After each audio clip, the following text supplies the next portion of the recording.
Good morning మ్యాగజైన్కి స్వాగతం. ప్రముఖ దినపత్రికలో వస్తున్న వార్తలు వెనక జరుగుతున్న పరిణామాలు చూద్దాం. ఈనాడు చూస్తే కుట్రదారు జగనే అన్నటువంటి వార్తని హైలైట్ చేసింది. కాకినాడ సీపోర్టు సెజ్లోని 3609 కోట్లు వాటాలు బలవంతంగా లాక్కున్నారు. వారు ఇచ్చినంత తీసుకుని సంతకాలు చేయాలని ఒత్తిడి తెచ్చారు. ఈ వాటాలని జగన్కేనని విక్రాంత్ రెడ్డి చెప్పారు. అతను చెప్పింది చేయాలంటూ జగన్ ఆదేశించారు. తప్పుడు ఆడిట్ నివేదికతో బెదిరించి వాటాలు అరవిందోపురం కేవీరావు ఫిర్యాదుతో సిఐడి కేసు నమోదు. వైకాపాయంలో నాటి ముఖ్యమంత్రి జగన్మోహన్ రెడ్డి దాష్టీకాలు దోపిడీని కళ్ళకు కట్టే మరో ఉదంతం వెలుగు చూసింది. కాకినాడ పోర్టు సెజ్లోని 3600 కోట్ల విలువైన వాటాను కారు చౌకగా కొట్టేయడానికి జగన్ కుట్ర పనితే దాన్ని ఆయన బాబాయ్ వైకాపా ఎంపీ వైవి సుబ్బారెడ్డి కుమారుడు విక్రాంత్ రెడ్డి తూచా తప్పకుండా అమలు చేసిన వైనం బాధితుడి ఫిర్యాదుతో బయటపడింది. మీతో పాటు మీ కుటుంబ సభ్యులపైన అక్రమ కేసులు పెడతామని, అరెస్ట్ చేసి జైలుకు పంపిస్తామని, మీ వ్యాపారాలను ముగించేస్తామని తమను బెదిరించి ఒత్తిడి చేసి కాకినాడ సీపోర్ట్స్ లిమిటెడ్లోని 2500 కోట్ల విలువైన వాటాలను 494 కోట్లకు, కాకినాడ సెజ్జులోని 1109 కోట్ల విలువైన వాటాలను 12 కోట్లకు బలవంతంగా అరబిందో సంస్థకు బదలాయించుకున్నారని బాధితుడు కర్ణాటి వెంకటేశ్వరరావు కేవీరావు సిఐడికి ఫిర్యాదు చేశారు. ఈ మేరకు సిఐడి కేసు నమోదు చేసింది. మొత్తంగా 3000 కోట్ల మేర దోచుకున్నారని ఎఫ్ఐఆర్లో పేర్కొంది. నేరపూరిత బెదిరింపు ఐపీసీ 506, బెదిరింపు ఐపీసీ 384, మోసం ఐపీసీ 420, నేరానికి ప్రేరేపించిన ఐపీసీ 109, ఫోర్జరీ ఐపీసీ 467, నేరపూరిత కుట్ర 120B, వ్యవస్థీకృత నేరం BNS 111 సెక్షన్ల కింద అభియోగాలు మోపింది. జగన్మోహన్ రెడ్డికి వరుసకు సోదరుడైన వై విక్రాంత్ రెడ్డి, వైకాపా ఎంపీ వి విజయసాయిరెడ్డి, ఆయన అల్లుడి సోదరుడు అరబిందో సంస్థ ప్రతినిధి P Sarath Chandra Reddy, PKF Sridhar and Santhanam LLP audit సంస్థలో Aurobindo reality and infrastructure private limited దాని డైరెక్టర్లు ఇతరులను ఈ కేసులో నిందితులుగా చేర్చింది. కేవీరావు ఫిర్యాదులోని ప్రధాన అంశాలు: Kakinada seaports లిమిటెడ్లో Kakinada infrastructure holdings private limited 2,15,950 షేర్లు ఉండేవి, అంటే 41.12% వాటా. KSPL 2014-15లో 491.47 కోట్లు, 2015-16లో 421.32 కోట్లు, 2016-17లో 417.69 కోట్లు, 2017-18లో 439.57 కోట్లు, 2018-19లో 576.53 కోట్లు, 19-20లో 628.7 కోట్ల ఆదాయం ఆర్జించింది. ఇది కాకుండా 2019-20 నాటికి 240 కోట్లు నగదు నిల్వలు ఉన్నాయి. కాకినాడ సెజ్కు పొన్నాడ, మూలపేట, రమణక్కపేట 8,320 ఎకరాల భూములు ఉన్నాయి. ఇందులో హెచ్పిఎల్కి కేవీఆర్ గ్రూప్కి 48.74% వాటా ఉంటే మిగతా వాటా GMRది. 2019లో జగన్ ముఖ్యమంత్రి KSPL కార్యకలాపాల నిర్వహణలో పోర్టు డైరెక్టర్లు ఏపీ మారిటైమ్ బోర్డు నుంచి సహకారం కోరబడింది. KSPLని థర్డ్ పార్టీ టేక్ ఓవర్ చేస్తుందని ప్రచారం పెద్ద ఎత్తున జరిగింది. ప్రైవేట్ రంగంలోని ఈ కంపెనీ పూర్తిగా లాభాల్లో ఉండటం, నామమాత్రపు అప్పులు కలిగి ఉండటమే దీనికి కీలకమైనటువంటిది. దీనికి ప్రధాన కారణం 1990లో KSPL ఏపీ ప్రభుత్వం మధ్య రాయితీ ఒప్పందం కుదిరింది. దాని ప్రకారం KSPL స్థూల రాబడిలో 22% రాష్ట్ర ప్రభుత్వానికి చెల్లించాలి. ఈ నేపథ్యంలో 2014-19 మధ్య జరిగిన అన్ని వ్యవహారాలపైన వైకాపా ప్రభుత్వం పీకేఎఫ్ శ్రీధర్ అండ్ సంతానం LLPతో ఆడిట్ చేయించింది. KSPL రాష్ట్ర ప్రభుత్వానికి 965 కోట్ల నష్టం కలిగించిందంటూ తప్పుడు వివరాలతో నివేదిక సమర్పించింది. దాన్ని అడ్డం పెట్టుకుని వాటాలు బదిలీ చేయాలంటూ నన్ను బెదిరించారు.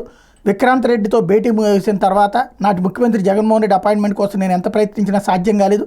వాటాల బదిలీకి ఒప్పందాలను సిద్ధం చేస్తున్నామని, అందుకు సహకరించాలని 3 రోజుల తర్వాత విక్రాంత్ రెడ్డి నాకు సమాచారం ఇచ్చారు.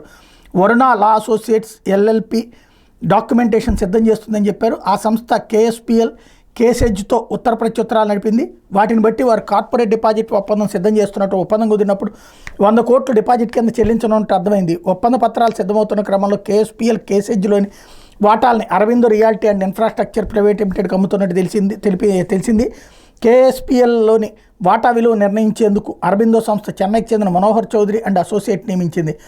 10 ముఖ విలువ కలిగే ఒక్కో షేర్ విలువను 229.42గా ఆ సంస్థ తేల్చింది. మొత్తం 41.12% వాటాల విలువని 494 కోట్లుగా లెక్కించింది. ఇది వాస్తవ విలువను ఏమాత్రం ప్రతిబింబించట్లేదంటూ తీవ్ర నిరసన తెలిపాను. కంపెనీ నికరాస్తుల విలువ గత కొన్నేళ్లలో ఆర్జించిన లాభాలు, భవిష్యత్ రాబడుల సామర్థ్యం తదితరాల ఆధారంగా వాటా విలువ నిర్ణయించాలి తప్ప ఆదాయ పన్ను నియమావళి ఒక్కటే ప్రాతిపదికగా తీసుకుని షేరు విలువ నిర్ణయించడం సరికాదని వాదించాను. KSPLలో 41.12% వాటా విలువ 2,500 కోట్ల కంటే తక్కువ ఉండదని, అతి నామమాత్రపు ధరకు వాటాలు లాగేసుకోవడం సహేతుకం కాదని విక్రాంత్ రెడ్డికి వివరించాను. అరబిందో సంస్థ పేరిట చట్టబద్ధంగా వాటాల బదిలీ కావాలి కాబట్టి 494 కోట్లు చెల్లిస్తున్నామని, ఇస్తున్న దాంతో సరిపెట్టుకోవాలని విక్రాంత్ రెడ్డి నన్ను బెదిరించారు. తాను చెప్పినట్టు వెనకపోతే తీవ్ర పర్యవసానాలు ఎదుర్కోవాల్సి ఉంటుందని హెచ్చరించారు. నిన్ను, నీ కుటుంబ సభ్యులను అరెస్ట్ చేసి జైల్లో వేస్తానని, ఇతర వ్యాపారాలు నిలిపివేస్తామంటూ భయపెట్టారు. దీంతో వాటా బదిలీ ఒప్పంద పత్రం మీద సంతకం చేయడం తప్ప నాకు ప్రత్యామ్నాయం లేకపోయింది. వాటా కొనుగోలు ఒప్పంద పత్రాల మీద సంతకాలని పూర్తయిపోయాక విక్రాంత్ రెడ్డి, శరత్చంద్రారెడ్డి నన్ను విజయవాడకు పిలిపించి అప్పటి సీఎం జగన్ దగ్గరికి తీసుకెళ్లారు. అప్పటి వరకు జరిగిన వ్యవహారాలను విక్రాంత్ రెడ్డి జగన్కు వివరించారు. వాడిపై నిరసన తెలిపేందుకు నేను ప్రయత్నించగా జగన్ నన్ను మాట్లాడనివ్వలేదు. విక్రాంత్ రెడ్డి ఏది చెప్తే చేయాలని నన్ను ఆదేశించారు. దీన్ని బట్టి ఇదంతా జగన్ కోసమే జరుగుతుందని నాకు తేటతెల్లమైంది.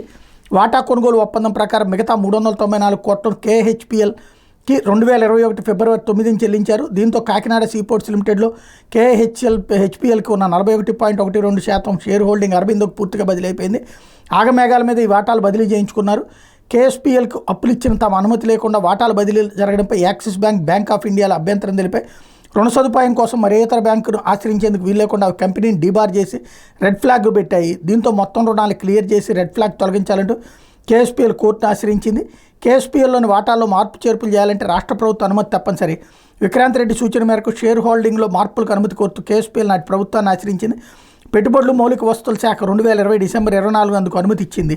ఈ మొత్తం ప్రక్రియను విక్రాంత్ రెడ్డి దగ్గరుండి నడిపించారు. వాటాలను అరబిందో పరమయ్యాక అంతకుముందు ఆడిట్ నివేదికలో పేర్కొన్న 965 కోట్ల నష్టాన్ని 9.03 కోట్ల కుదించుకున్నారు.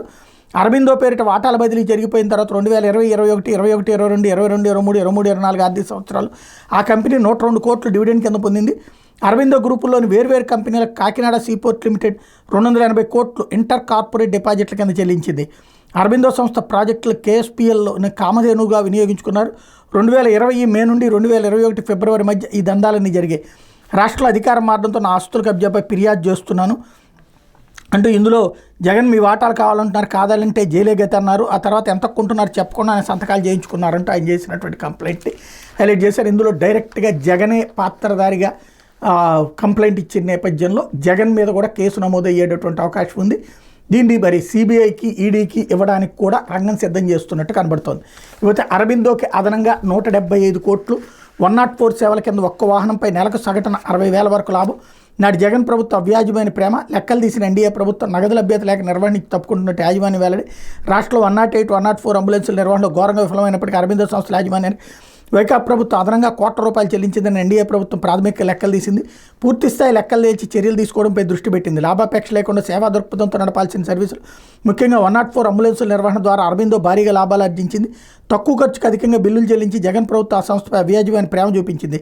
క్షేత్రస్థాయిలో ఒక్క అంబులెన్స్ నిర్వహణకైన ఖర్చు కంటే అదనంగా 50,000 నుంచి 60,000 వరకు అరబిందోకు వైకాపా సర్కార్ చెల్లించినట్టు అధికారులు లెక్క తేల్చారు. దశల వారీగా 902 అంబులెన్సులను కలిపి సుమారు 175 కోట్లు అదనంగా చెల్లించినట్టు అంచనాకు వచ్చారు. తదుపరి చర్యలపై అధికారులు దృష్టి పెట్టారు. 104, 108 సర్వీసుల నిర్వహణకి 700 కోట్ల వైకాపా ప్రభుత్వం చెల్లించిందని వైద్య ఆరోగ్య శాఖ మంత్రి సత్యకుమార్ ఇటీవల శాసనసభలో ప్రకటించారు. కాగ్, విజిలెన్స్ అండ్ ఎన్ఫోర్స్మెంట్ నివేదికలు ఈ 2 సర్వీసుల పనితీరు నిర్వహణ ఘోరంగా ఉందని తేల్చాయన్నటువంటి వార్తని హైలైట్ చేశారు. ఇది ఎవరు తేలుస్తారో అర్థం కాదు. ఇక్కడ బేసిక్గా 108, 104 ఆ టైంలో అందినయ్యా లేదా ప్రతి ఊరికి 104 వెళ్ళి వైద్య చికిత్సలు చేశారు. ఇప్పుడు బేసిక్గా అరబిందోని వదిలించుకుందాం అనుకుంటున్నారు. ఇదివరకు అంతకుముందు కాంగ్రెస్ హయాంలో ఉన్నటువంటి వాళ్ళని తెలుగుదేశం వచ్చాక తనకు కావాల్సిన వాళ్ళకి ఇచ్చుకుంటుంది కాంట్రాక్ట్. మళ్ళీ వైసీపీ వచ్చి తనకు కావాల్సిన వాళ్ళకి కాంట్రాక్ట్ ఇచ్చుకుంటుంది. ఈ కాంట్రాక్టులు మార్పిడి టైంలో దోపిడీ జరిగింది, అంతకుముందు ఉన్నటువంటి సంస్థ దోపిడీ చేసిందని చెప్పేసి వైసీపీ చెప్తే ఇప్పుడు అరబిందో దోపిడీ చేసిందని వీళ్ళు చెప్తారు. బట్ సర్వీసెస్ కరెక్ట్గా అందినయ్యా లేదా అన్నది జనం చూస్తారు. మిగతాది సాధారణంగా ఏ పార్టీ వాళ్ళకి అనుకూలంగా ఆ పార్టీ వాళ్ళు వాదించుకుంటారు, అది నడుస్తుంటుంది. లేకపోతే మరీ ఇంత అలసత్వమా? జల్ జీవన్ మిషన్పై ఇంకా DPRలు రూపొందించరా? అధికారుల తీరుపై సీఎం చంద్రబాబు అసహనం. 6 నెలల ప్రగతిపై నివేదికలు ఇవ్వాలని మంత్రులకు ఆదేశం. పథకాల అమలు బాధ్యత వారిదేనని స్పష్టం. అధికారుల అలసత్వం, ఉదాసీనత వల్ల జల్ జీవన్ మిషన్ వంటి కేంద్ర పథకాలను వినియోగించుకోవడంలో రాష్ట్ర ప్రభుత్వం విఫలమైందని ముఖ్యమంత్రి చంద్రబాబు తీవ్ర అసహనం వ్యక్తం చేశారు. ఈ పథకం కింద కొన్ని రాష్ట్రాలు కేంద్రం నుంచి 40 నుంచి 50,000 కోట్లు తెచ్చుకుంటే ఆంధ్రప్రదేశ్ ఇంకా DPRలు కూడా సిద్ధం చేసుకోలేని దుస్థితిలో ఉండటమేంటని అధికారులు నిలదీశారు. ఈ పథకం వచ్చే ఏడాది ముగిసిపోతుందని, ఇక మీరేం నిధులు వాడుకోగలరని కేంద్ర మంత్రులు అధికారులు ప్రశ్నిస్తున్నారని గుర్తు చేశారు. మంగళవారం మంత్రివర్గ సమావేశంలో కేంద్ర పథకాల వినియోగంపై చర్చ వచ్చినప్పుడు ముఖ్యమంత్రి అంశాన్ని ప్రస్తావించారు. బ్యూరోక్రసీ జాప్యంతో ఇలాంటి అవకాశాలు కోల్పోవడం రాష్ట్రానికి నష్టం. అధికారులు నిర్లిప్తత, ఉదాసీనత పనికిరాదు. కేంద్రం నుంచి ఏ పథకాల కింద నిధులు తెచ్చుకోగలమో అధ్యయనం చేసి మంత్రులకు చెప్పాల్సిన వారు ఇంత నిర్లక్ష్యంగా ఉంటే ఎలా అని చంద్రబాబు అక్షంతలు వేశారు. వైకాపా ప్రభుత్వం మొత్తం వ్యవస్థలను విధ్వంసం చేసింది. మన ప్రభుత్వం వాటిని సరిదిద్ది అవకాశాలను అందిపుచ్చుకుని రాష్ట్రానికి ప్రజలకు మేలు చేయాలి కదా. DPRల తయారీకి నెలల కొద్దీ సమయం తీసుకుంటే ఎలా అని నిలదీశారన్నట్టు. ఇందులో కూడా మళ్ళీ ఒక తప్పుని కవర్ చేసుకునేటప్పుడు కూడా వైకాపా హయాంలో జల్ జీవన్ మిషన్ కింద 70 లక్షల కుళాయిలు కనెక్షన్ ఇచ్చారని మొన్ననే అధికారికంగా అసెంబ్లీలో చెప్పారు. ఇప్పుడు ఫెయిల్యూరు, వీళ్ళు వచ్చిన తర్వాత ఏం ప్లాన్ చేయాలో తెలియలేదు. కానీ పాత ప్రభుత్వాన్ని తిట్టేస్తూ అప్పుడు చేయలేదు మనం చేస్తున్నాం అని చెప్పేటటువంటి కోణంలో ఆయన మాట్లాడతారు, వార్త రాసుకొస్తారు. జలజీవన్ మిషన్ డిపిఆర్ వీళ్ళు వచ్చాక చేయలేదు, అంతకుముందు చేయడం అమలు చేయడము జరిగింది. 70 లక్షలకి వచ్చినాయి అన్నది కేంద్ర ప్రభుత్వం పార్లమెంట్లో కూడా చెప్పినటువంటి లెక్క. ఇకపోతే ఎవరు చంపించారు, ఎవరు చంపారు? 4 ఏళ్ల కిందట అవనిగడ్డలో డాక్టర్ కోట శ్రీహరి దారుణ హత్య.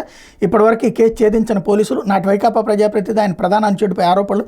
దర్యాప్తు నీరుగార్చేసిన నాటి ఎస్పీ రవీంద్రనాథ్ బాబు, సిఐ రవికుమార్. సిఐడి కేసు అప్పగించాలని ఇటీవలే కూటమి ప్రభుత్వం నిర్ణయం. ఇప్పటివరకు దర్యాప్తు మొదలుపెట్టిన సిఐడి తెగలాగితే అసలు పెద్దల హస్తం బయటపడే అవకాశం ఉంటుంది. వైకాపా ప్రభుత్వంలో కృష్ణా జిల్లా అవనిగడ్డలో అత్యంత కిరాతకంగా హత్యకు గురైన డాక్టర్ కోట శ్రీహరి కేసు 4 ఏళ్ళు అవుతున్న పోలీసులు ఎప్పటికీ ఛేదించలేదు. ఆయన ఎవరు చంపారు, ఎందుకు చంపారు అనేది తేల్చలేదు. ఒక్క నిందితుడిని గుర్తించలేదు. అవసరమైన ఆధారాలు సేకరించలేదు. ఈ కేసులో నాటి వైకాపా కీలక ప్రజాప్రతినిధి ఆయన ప్రధాన అంచుడు ప్రత్యక్ష ప్రమేయం, అవనిగడ్డలో పనిచేసిన నాటి పోలీసు అధికారి సహకారం ఉన్నాయన్న ఆరోపణలు ఉన్నాయి.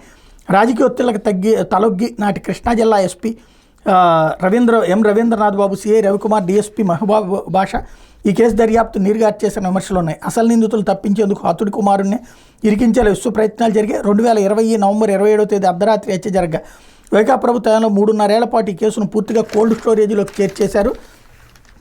కూటమి ప్రభుత్వం ఏర్పడ్డాక అవనగడ్డ ఎమ్మెల్యే మండల బుద్ధప్రసాద్ ఈ కేసుని సీఎం చంద్రబాబు ఉప ముఖ్యమంత్రి పవన్ కళ్యాణ్ దృష్టికి తీసుకురాగా దీన్ని సిఐడికి అప్పగించాలని జూలైలో నిర్ణయించారు. ఇప్పటివరకు సిఐడి పోలీసులు ఈ కేసు దర్యాప్తు మొదలుపెట్టలేదు.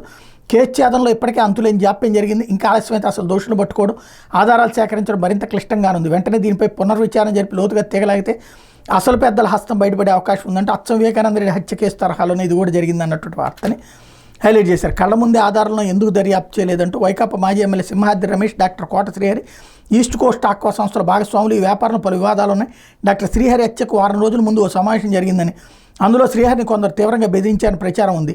ఆ రోజు సమావేశంలో ఎవరెవరు పాల్గొన్నారు, అసలు ఈస్ట్ కోస్ట్ ఆక్వా కంపెనీ వివాదాలు ఏంటి అనే కోణంలో పోలీసులు విచారించనే లేదు. ఈ కేసు మూలం తేలాలంటే ఇక్కడి నుంచే విచారించాల్సి ఉన్న ఉద్దేశపూర్వకంగానే విస్మరించారన్న ఆరోపణలోని డాక్టర్ శ్రీహరి ఆసుపత్రిలో సుదీర్ఘకాలం పనిచేసిన నర్సు ఆయన తొలుత గుండెపోటుతో చనిపోయారని ప్రచారం చేశారని అప్పట్లో అక్కడున్న ప్రత్యక్ష సాక్షులు చెప్పారు. ఈ కేసులో ఆమె లోతుగా విచారించకపోవడం అనుమానాలకు తావిచ్చేలా ఉంది. డాక్టర్ శ్రీహరి ఇంటికి ఎదురుగా అత్యంత సమీపంలో డిఎస్పీ కార్యాలయం, నాటి వైకాపా ఎమ్మెల్యే సింహాద్రి రమేష్లు ఉన్నాయి. నిత్యం ఆ ప్రాంతంలో పోలీసులు గస్తీ ఉంటుంది. కానీ శ్రీహరి హత్యకు గురైన రోజున పోలీసులు గస్తీ జరగలేదని ప్రచారం ఉంది. ఆ రోజు గస్తీ ఎందుకు లేదు, ఎవరి ఆదేశాల మేరకు తీసేశారన్న కోణాలు దర్యాప్తు సాగలేదు. డాక్టర్ శ్రీహరి తలపై పదునైన ఆయుధంతో దాడి చేసినట్టు శవ పరీక్షలు జరిగింది. ఆయన తలపై 8 గాయాలు ఉన్నాయి. ఏ ఆయుధంతో దాడి చేశారు, దాన్ని ఎక్కడి నుంచి సమకూర్చారన్న విషయంపై దృష్టి పెట్టలేదు. హత్యకు ముందు పక్కాగా రెక్కి నిర్వహించినట్టు స్పష్టమవుతుంది. ఇంట్లో ఎవరు లేరని తెలుసుకున్నాకే దొండగులు ప్రణాళిక అమలు చేశారు. హత్యకు కనీసం 4 రోజుల ముందు హత్య జరిగిన రోజు ఆ ప్రాంతంలో ఎవరెవరు అనుమానాస్పదంగా తిరిగారనేది పోలీసులు విచారించలేదు. ఆ రాత్రి వేళ అక్కడ ఏ ఫోన్ నెంబర్ మధ్య సంభాషణ జరిగే, గూగుల్ టేక్అవుట్ వంటివి ఏవీ పరిశీలించలేదు. డాక్టర్ శ్రీహరి ఇంటి చుట్టూ ఉన్న సీసీ కెమెరాలను దొండగులు వెనక్కి తిప్పేశారు. ఫుటేజీని భద్రపరిచే డీవీఆర్ ఎత్తుకుపోయారు. దీనిపైన లోతైన విచారణ చేయలేదన్నట్టు వార్తన హైలైట్ చేసి చాలా మంచి స్టోరీ. ఖచ్చితంగా దీంట్లో ఎవరా దుర్మార్గులు అన్నది తేల్చాల్సినటువంటి అవసరం ఉంది. లేకపోతే బుడిబుడి అడుగులు హైడ్రోజన్ కార్లు పర్యావరణ హిత చర్యలపై ప్రపంచం దృష్టి 2030 కల్లా భారీగా తయారయ్యే అవకాశం. ప్రపంచవ్యాప్తంగా నగరాల్లో వాయు కాలుష్యం పెరుగుతున్న నేపథ్యంలో పర్యావరణాన్ని పరిరక్షించే కార్లపై ఆసక్తి నెలకొంది. ఇందులో భాగంగా హైడ్రోజన్ ఇంధన కార్లపైన కంపెనీలు దృష్టి సారించే ఇప్పటికే ప్రయోగాత్మక విజయం సాధించిన ఈ కార్లు ఆస్ట్రేలియా వంటి దేశాల్లో రోడ్డుపై పరుగులు పెడుతున్నాయి. అయితే ఛార్జింగ్ వంటి మౌలిక వస్తువులు ఏమి కారణంగా వేగంగా అభివృద్ధి చెందడం లేదు. మిగిలిన దేశాల్లోనూ వీటి వినియోగానికి అడుగులు పడుతున్నాయి. పూర్తి స్థాయిలో ఛార్జింగ్ స్టేషన్లతో పాటు హైడ్రోజన్ ఇంధన కార్లు అందుబాటులోకి వస్తే కాలుష్యం కొంత తగ్గుతుంది. 2030 కల్లా హైడ్రోజన్ కార్లు భారీగా తయారయ్యే అవకాశం ఉందని అంచనా వేస్తున్నారు అన్నట్టు వార్తని హైలైట్ చేశారు. లేకపోతే 6 రూపాయలకే టన్ను ఇసుక తవ్వుతారట. యంత్రాలతో తవ్వే రేవుల్లో దోపిడీకి స్కెచ్, కూలీలతో తవ్వే రీచుల్లో ఇప్పటికీ ఇదే దందా. లారీకి 5 నుంచి 6 వేల చొప్పున అదనపు వసూళ్లు. అన్ని చోట్ల ఎమ్మెల్యేలు ఎంపీలండ. నదిలో ప్రొక్లైన్తో ఇసుక తవ్వి లారీల్లో లోడ్ చేయడానికి టన్ను కనీసం 25 రూపాయలు చొప్పున చెల్లిస్తే కానీ గిట్టుబాటు కాదు. అందుకే టన్నుకి 25 రూపాయల ధరతో ప్రభుత్వం టెండర్లు పెంచింది. ఊహించని విధంగా వైఎస్ఆర్ జిల్లాలోని రీచ్లో అతి తక్కువగా 6 రూపాయలు, మరొక రీచ్లో 8 రూపాయలు చొప్పున గుత్తేదారులు కోట్ చేశారు. అధికారులపై ఒత్తిడి తెచ్చి బిడ్ ఖరారు చేయించుకుని రీచుల్లో దోపిడీకి వాళ్ళు సిద్ధమవుతున్నారు. ప్రతి లారీకి అదనంగా 5 నుంచి 6 వేల చొప్పున వసూలు చేయనున్నారు. ఇప్పటికే కూలీలతో మాన్యువల్ ఇసుక తవ్వకాల రీచులు టెండర్లు పొందిన వారు ఇదే దోపిడీ చేస్తున్నారు. స్థానిక ఎమ్మెల్యేలు, కొందరు ఎంపీలు వాళ్ళకి అండగా ఉంటున్నారు. టెండర్లపై గనుల శాఖ సంచాలకుల కార్యాలయం నుంచి జిల్లాల వారీగా మార్గదర్శకాలు ఇవ్వలేదు. మద్యం దుకాణాల కేటాయింపు మాదిరి ఓ రీచ్కి గనుల శాఖ నిర్ణయించిన ధరతో బిడ్లు ఆహ్వానించి లాటరీ విధానంలో గుత్తేదారుని ఎంపిక చేస్తే సరిపోతుంది. కానీ పోటీ పడేలా టెండర్లు ఆహ్వానిస్తుండటంతో గుత్తేదారులు తక్కువ ధరతో బిడ్లు పొంది దందాలకు సిద్ధమవుతున్నారు. రాష్ట్ర వ్యాప్తంగా కూలీలతో ఇసుక తవ్వకాలకు 112 రీచ్లకు అనుమతులు ఉండగా ప్రస్తుతం 60 చోట్ల తవ్వకాలు సాగుతున్నాయి. వీటిలో దాదాపు అన్నింటా ప్రతి లారీ లోడికి 5 నుంచి 6 వేల వరకు అదనంగా వసూలు చేస్తున్నారు. అదేమంటే గిట్టుబాటు కావడం లేదని నదిలోకి బాట వేసినందుకు ఖర్చు అయిందని స్థానిక ఎమ్మెల్యేలు, ఎంపీలు, ఇతర నేతలకు, అధికారులు, పోలీసులకి డబ్బులు ఇవ్వాల్సి ఉంటుందని చెప్పి దందాలు చేస్తున్నారు అన్నటువంటి వార్తని హైలైట్ చేశారు. ఇది ఈనాడులోనే వచ్చినటువంటి వార్త. ఇసుక దందా సాగుతుందని. కాకపోతే చంద్రబాబుకి తెలియదు ఇదంతా కింద ఉన్న ఎమ్మెల్యేలు, ఎంపీలు చేస్తున్నారు అన్నటువంటి కోణంలో ఇది తెలాపాపం తలాపిడికడు అన్నదాన్ని కవర్ చేసుకొస్తున్నటువంటి పరిస్థితి. ఇకపోతే సాక్షి క్వాడ్జ్ గనుల లూటి. నెల్లూరు జిల్లా సైదాపురంలో ముఖ్య నేత ముడుపుల డీల్. వేల కోట్ల విలువైన ఖనిజ సంపద లూటికి భారీ స్కెచ్. స్థానిక సీనియర్ ప్రజాప్రతినిధులు ముందు పెట్టి నడిపిస్తున్న ప్రభుత్వ పెద్దలు చట్టబద్ధమైన గనులు సైతం తమకు అప్పగించాలంటూ బెదిరింపులు. గనులు ఎవరివైనా సరే క్వాడ్జ్ ఖనిజం అంతా మాదే, మేము చెప్పిన ధరకు ఇవ్వాల్సిందే. ముఖ్య నేత సూచనలతో బెదిరింపులకు దిగుతున్న ప్రజాప్రతినిధి. 6 నెలలుగా అందరి గనులు నిలిపేసి 4 గనులకే అనుమతులు వెనక మతలబేంటి? వాళ్ళని బెదిరించి దారికి తెచ్చుకుని వేల కోట్లు కొట్టేసే వ్యూహం. చట్టబద్ధమైన గనులు దుర్మార్గంగా నిలిపేయడంపై యజమానుల ఆవేదన. ప్రజల నుంచి వ్యతిరేకత రాకుండా కొత్త పరిశ్రమ ఏర్పాటు పేరుతో పావులు అంటూ కనివినెరుగని రీతిలో ఏకంగా ముఖ్య నేత పర్యవేక్షణలో జరుగుతున్న తెల్లబోయే లూటీ కథ ఇది. పరిశ్రమ ఏర్పాటు ముసుగులో ప్రకృతి సంపదను పిండికే చేసే ఘనాపాటిల వ్యూహం దీని వెనక దాగుంది. ముఖ్య నేత ఆదేశాలతో స్వయంగా ఆయన కార్యాలయమే రంగంలోకి దిగి ఈ వ్యవహారాలను చక్కబెడుతోంది.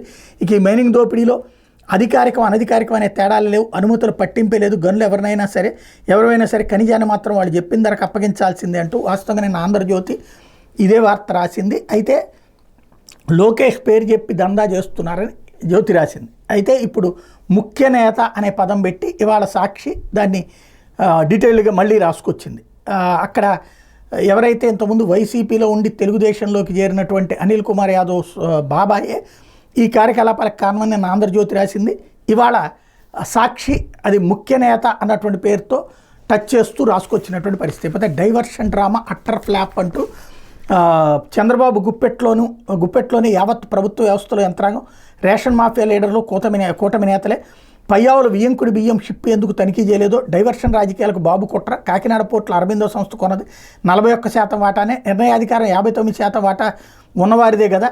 ఆ లాజిక్ను ఉద్దేశపూర్వకంగానే విస్మరించి విషం చెమ్ముతున్న కూటమి పెద్దలు. అరబిందో సంస్థ నిజంగా బెదిరించుంటే కనీసం మెజార్టీ వాటా 51% అయినా తీసుకునేది కాదా? మైనారిటీ వాటాదారుగా ఎందుకు ఉంటుంది? ప్రైవేటు వ్యవహారంలో చంద్రబాబు ప్రభుత్వ జోక్యం వెనక మర్మం ఏంటి? అసలు 1999లో ప్రభుత్వం నిర్మించిన కాకినాడ పోర్టుని కారు చౌకగా కట్టబెట్టింది చంద్రబాబు.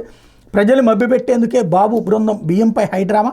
బెడిసికొట్టిన కూటమి పెద్దల దుష్ప్రచార కుట్ర అన్నటువంటి వార్తని హైలైట్ చేశారు.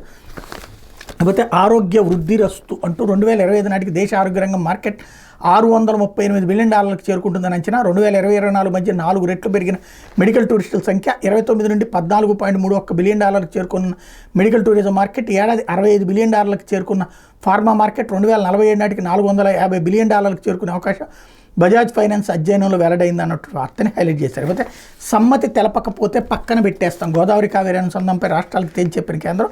జాతీయ ప్రయోజనాల దృష్ట్యా గోదావరి కావేరీ అనుసంధానం ప్రాజెక్టుకి రాష్ట్రాలన్నీ సమ్మతి తెలపాలని. రాష్ట్రాలు సహకరించకపోతే ప్రాజెక్టు పక్కన పెట్టక తప్పదని కేంద్ర జలశక్తి శాఖ స్పష్టం చేసింది.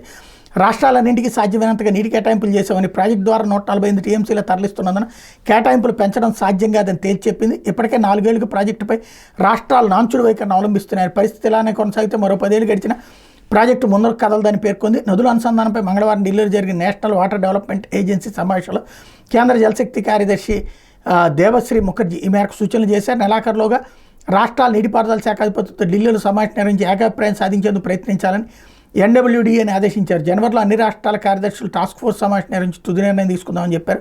రాష్ట్రాలు వాటి భూభాగం పరిధిలోకి నదుల అనుసంధానానికి ప్రతిపాదనలతో వస్తే సహకరిస్తామని హామీ ఇచ్చారన్నటువంటి వార్తని హైలైట్ చేశారు. లేకపోతే ఆంధ్రజ్యోతి బెదిరించి భయపెట్టి కొట్టేశారు అంటూ ఏదైతే కాకినాడ పోర్టుకు సంబంధించిన దాన్ని ఇక్కడ కూడా హైలైట్ చేశారు.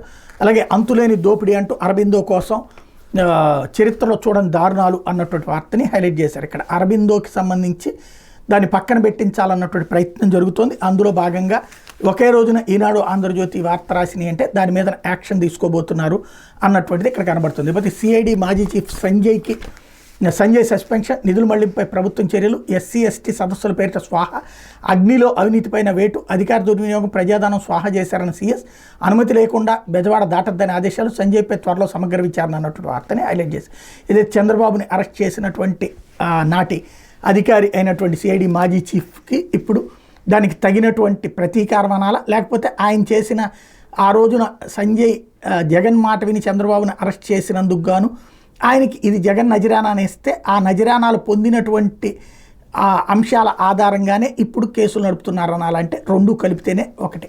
అయితే పట్టాలన్నా పత్తా లేరు అంటూ ఇళ్ల పట్టాల పథకంలో జగన్మాయ 28 లక్షల మందికి స్థలాలు ఇచ్చినట్టు గొప్పలు. ఇప్పటికే డీడ్లు తీసుకొని 9.2 లక్షల మంది, వాళ్ళంతా బెనామీ వైసీపీ కార్యకర్తలేనా, గుట్టు రట్టవుతుందని గప్చుపోయారా, అనర్హుల ఎంపికపై భారీగా ఫిర్యాదులు, 6.5 లక్షల మంది ఇతర పథకాల లబ్ధిదారులు, వారిని తమ ఖాతాలోనే కలుపుకున్న జగన్ అంటూ ఇళ్ల స్థలాల పేరుతో జగన్ జమానాలు జరిగిన అక్రమాలు అన్నీ నీవు కావు, అక్కడికి రాని భూములు అడ్డగోలుదారులకు కొనుగోలు చేసి పార్టీ నేతలు కోట్లు దోచిపెట్టారు, ఎకరం 10 లక్షలు కూడా పలకని భూములు ఖరారు ఇది 5-6 కోట్లకు కొన్నారు, ఇదో భారీ కుంభకోణం. ఇప్పుడు ఇందులో మరో కోణం బయటకు వచ్చింది. వైసీపీ కార్యకర్తల నేతల బెనామీల పేరుతో భారీగా ఇళ్ల పట్టాలు కేటాయించినట్టు తెలుస్తుంది. మళ్ళీ జగనే వచ్చి ఉంటే వాళ్ళంతా దర్జాగా పట్టాలు తీసుకుని ఉండేవారు, కానీ సర్కారు మారడంతో గప్చుప్పుగా ఉండిపోయారు. 28 లక్షల మంది పేదలకు పట్టాలు కన్వేయన్స్ డీడ్స్ ఇచ్చామని నాటి ప్రభుత్వం చాలా ఘనంగా చెప్పింది, వాటికి సంబంధించిన బిల్లులు కూడా సెటిల్ చేసింది. కానీ ఈనాటి వరకు 9.2 లక్షల మంది ప్రభుత్వం వద్దకు వచ్చి తమకు కేటాయించిన కన్వేయన్స్ డీడ్లు తీసుకోలేదు అన్నటువంటి వార్తని హైలైట్ చేశారు. ఇకపోతే రోజంతా తాగునీరు అంటూ డ్రిప్ స్ప్రింక్లర్ల ద్వారా సాగునీరు, పారిశ్రామిక అవసరాలు తీర్చాలి, వరద నీటిని సంరక్షించుకోవాలి, నీటి కుంటలు చెరువులు నింపాలి, 2024-29 జల విధానానికి సీఎం ఆమోదం అన్నటువంటి వార్తని హైలైట్ చేశారు. ఇది దినపత్రికలు వచ్చినటువంటి వార్తలు వెనకాల జరుగుతున్నటువంటి పరిణామాలు.